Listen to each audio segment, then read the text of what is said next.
Avengers! Assemble.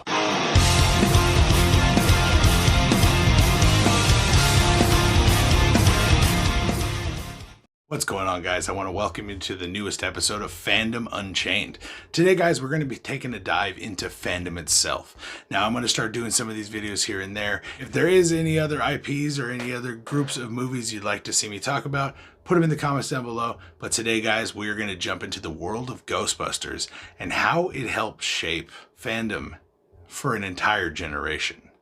Let's dive right into it, guys. Now, I did get a request for this video from one of my subscribers, but I'm going to say that we originally talked about just doing Ghostbusters Afterlife, and I decided let's talk about Ghostbusters in all. I will talk about the individual movies and lay them out and give my opinions, but let's talk about the entire genre that Ghostbusters helped create in this whole sci-fi world that Ghostbusters really started. Now, personally, I grew up in the 80s and 90s. Ghostbusters was my shit. I used to watch all the movies over and over, burned out the VHS tapes, and I used to watch the real Ghostbusters TV show and Extreme Ghostbusters back in the day. So I love Ghostbusters. Now let's go back to 1984 and start with the original Ghostbusters, starring Dan Aykroyd, Bill Murray, and Harold Ramis. Now, guys, this movie revolutionized the way movies were made. Personally, this one, if I had to choose, is probably on my top 10 movies of all time. I'm a huge fan of this individual movie, and I loved every second of it. Basic story behind this one is 3 scientists are actually shut down at a university where they're doing science and trying to discover what's going on. So they go out of their way and become paranormal investigators. So they take it upon themselves to start going after and start tracking paranormal activity and sightings of ghosts. With the alarming interaction with this ghost in the library, they learn so much and start thinking about how they can trap and seal and hold these entities. These characters would end up going on and fighting against a bunch of ghosts, capturing them one by one and storing them in their facility. A bitchin' ass fire station with a fucking pole. Super excited. But this movie itself would shape it in so many different ways. It was funny. It was rash. It was sexy. Serious at times, and crazy shit happened that you just didn't know what to expect next. Harold Ramis, Bill Murray, and Dan Aykroyd just killed it in this movie. And there's so many, like Annie Potts was in this movie, and she was phenomenal as Janine. But they even have the commercials back, old style 80s commercial, and I loved it, guys. This movie right here is just perfect in my eyes. It all ends up going where they go against a Sumerian god who summons their worst fear, and Ray ends up summoning the Stay Puft Marshmallow Man, involving them taking on the Marshmallow Man and defeating the Sumerian god and exploding a Marshmallow Man all over New York, and crazy shit happened.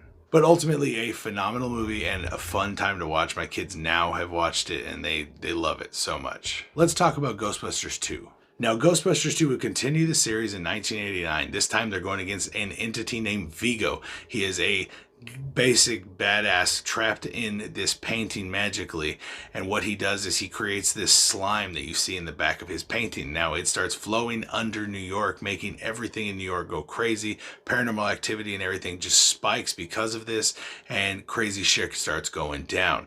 Our guys figure out what's going on and who's going on, when ultimately Vigo is trying to find a host to become his new body. So he takes Dana, who we remember from the first movie, who has a little son named Oscar. Now Oscar is put out and he is set to become Vigo's new fucking host.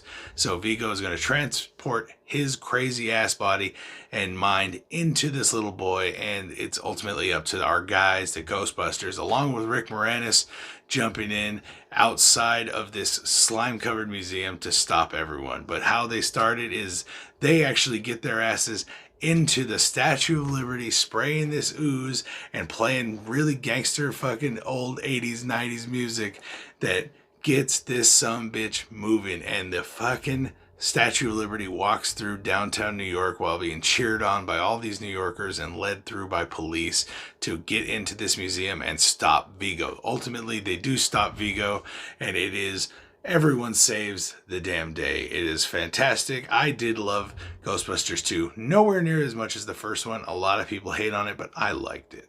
I don't like to hate on things that mean so much to me. Now, I did mention the animated shows, Real Ghostbusters and Extreme Ghostbusters. Now, if you grew up in the 80s and 90s, you did get to experience these shows, and they were actually really good. The Real Ghostbusters was phenomenal.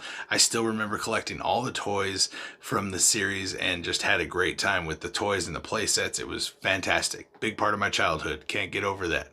Now, Extreme Ghostbusters was a different take at it. I personally thought it was kind of cool. It was different, but ultimately it only went one season, whereas the Real Ghostbusters went 7 seasons. Now, the part that a lot of people are scared to talk about. 2016 brought us the all-female reboot of the Ghostbusters. More of a soft reboot, not really a hard reboot, whereas it's basically a gender bent look at the characters themselves. We still got our Egon with their Jillian Holtzman, who was their basic person that made their power packs and made everything, made all their gadgets and devices. Even though she came up with some gangster ass things like the punching ones and shit, they had some cool ass toys, man. I was into it. But ultimately, the story is Abby and Aaron. They're these two friends that wanted to believe that ghosts were real. They both went into academia, and Abby still believed and openly didn't care what people thought, where Aaron was trying to change herself to get a better job and move her way up and get tenure at the university she's working at. Abby and Aaron's paths are meant to cross back together, and shit goes down, and Aaron ends up losing tenure, losing her job, and so does Abby, and shit's going down. So they move on to start trying to hunt down ghosts themselves and prove it all. So with Jillian Holtzman, they actually join up and they form a team, and she makes all the gadgets and stuff for them to catch and store these fucking ghosts. And it's cool as hell. I enjoyed it. Now, they would hire the dumbest male freaking secretary in Chris Hemsworth, and he played it up hardcore. The only part I didn't really like about this is that there really is pushing really heavy into feminism, but that doesn't really bother me in general. I mean, guys, if you go back to the 80s and 90s, most of the movies were very, very masculine run and very chauvinistic. So getting a little splash of feminism ain't gonna fucking hurt, and that's everyone's biggest crybaby moment about this. And I personally, like I said, I go into every movie that I go to see with open eyes. Like, I love the original Ghostbusters, but I didn't go in saying, oh, this doesn't even fucking stand up. Just like I didn't go into 1999 Star Wars Episode 1 hoping that it's going to stand up to Episode 4, because Episode 4 was so important to me. Episode 1 it did fucking suck, parts of it, especially Misa. But yeah, so Jar Jar, fuck you. But ultimately, this movie did not ruin the series for me. I had a good time. I enjoyed the movie itself. Some of the fight scenes were pretty weird. Some of the CG was a little odd. But ultimately, the story was cool. It was interesting. It was different. It was just a whole different take, guys. And everyone makes such a huge deal about it. And I really didn't mind it all that much. It wasn't fantastic, but it wasn't horrible. I liked it. That's all I gotta say. Now we're gonna get into Ghostbusters Afterlife. Now this takes place as a direct sequel of Ghostbusters 2. Now this is really cool because at this point, Egon, actually at the beginning of the movie, does die, because at this point, Harold Ramis has already died. The actor who played Egon has already died in real life. Rest in peace, Harold Ramis. He's still one of my favorite directors, and he was fantastic, and I grew up with Egon, so... Guys, I gotta admit, this movie, at the end of it, every time I cry like a baby for like a solid 10 minutes. The whole last scene, if you haven't seen this, spoiler warning, but the whole last scene is Egon coming back as a ghost and teaming up with his grandchildren and his old team and saving the world, essentially, because their good old badass Sumerian god is back, and they found a whole new way, and the guy that designed the building that brought it down the first time built a fucking temple in the middle of Oklahoma, and Egon knew it was going to happen, and he wanted to prevent it, and no one believed him, so he sacrifices his life, moves away from everyone, ditches his family, his daughter, and goes to protect the world, and that's all he did till the day he died. So this is a really cool look at it, getting to see the next generation discovering the 80s Ghostbusters craze, kind of being led there by the guide who's their freaking summer school teacher, Paul Rudd, and he's fantastic. Now, the actors in this movie, I did love. Finn Wolfhard is fantastic. I loved him in Stranger Things. He's still a really great character, but I liked him as the older brother. And then Grace McKenna is the one that plays the daughter, which she is really, really fucking awesome because she is basically a mini Egon. Her mom never got along with her dad, hated her dad because he abandoned the family, so she hated science, and that kept a bridge between her and her daughter. But by the end of this movie, getting to see her dad's ghost show up to help her daughter, and then, sorry, I'm gonna break down, this movie makes me cry, but ultimately getting to see the full circle of these characters growing little by little, and then eventually finding out the truth that Egon loved his daughter and followed her every moment, had pictures of her throughout her entire life, was fantastic.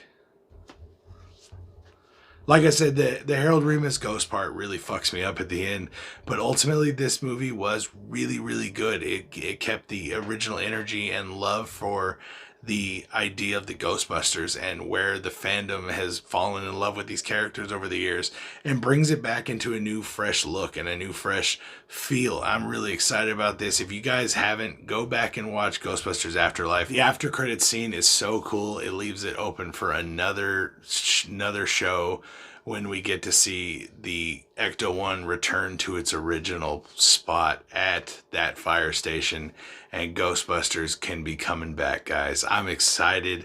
Ghostbusters Afterlife was phenomenal. It was very emotional. It was awesome. The action was cool. Special effects were great. I loved every fucking minute of it, guys. I really, really did. Don't get me wrong. I love the originals, but Ghostbusters Afterlife is right after number one for me. It's probably pretty close to my top 10 movies. It's probably top 20 for me. I really love Ghostbusters Afterlife, and I think a lot of it is because of how much I love Ghostbusters in general and grew up with it as a huge part of my life. Now, guys, fandom, it can be anything that you can think of, anything that you love. Game of Thrones, Ghostbusters, Back to the Future, The Avengers, Harry Potter, Lethal Weapon. I mean, anything you could think of that has the reach and has made such an amazing series, that's all part of fandom. If you love something, that's part of the fandom. You're a part of that fandom. My biggest thing here on the channel is I want everyone's fandom to be represented. I personally love to dive into so many different pieces of the fandom pie, guys. I love so many different nerdy things, so many different shows, movies. I devour movies and shows. So the Ghostbusters has been one that shaped my life, basically. I learned so many things from showing the same kind of compassion and everything that these characters do, and I really have grown with these characters since I was a kid, and I know so many other people have. Getting to see, like I said, Egon at the end makes me cry every time because I have that connection with Harold Ramis through his movies, his movie making, and these characters we've grown to love. Personally, guys, I love all of these, and I will not say anything bad about any of them. Let me know your thoughts. How would you rank the movies, and what did you think about each individual one? Do you agree with me? Do you not? That's fine. Let me know in the comments below. Make sure you guys subscribe to the channel. Like I said, submit any other types of fandoms you want me to cover, whether it be a movie series or a TV show. I want to talk about whatever you guys want to hear about. So put it down in the comments below. Make sure you guys subscribe to the channel to keep up with all the videos we put out every week. And I will see you next time right here on Fandom Unchained for some more videos. Remember, guys, Fandom Unchained is here for you. All right, peace out.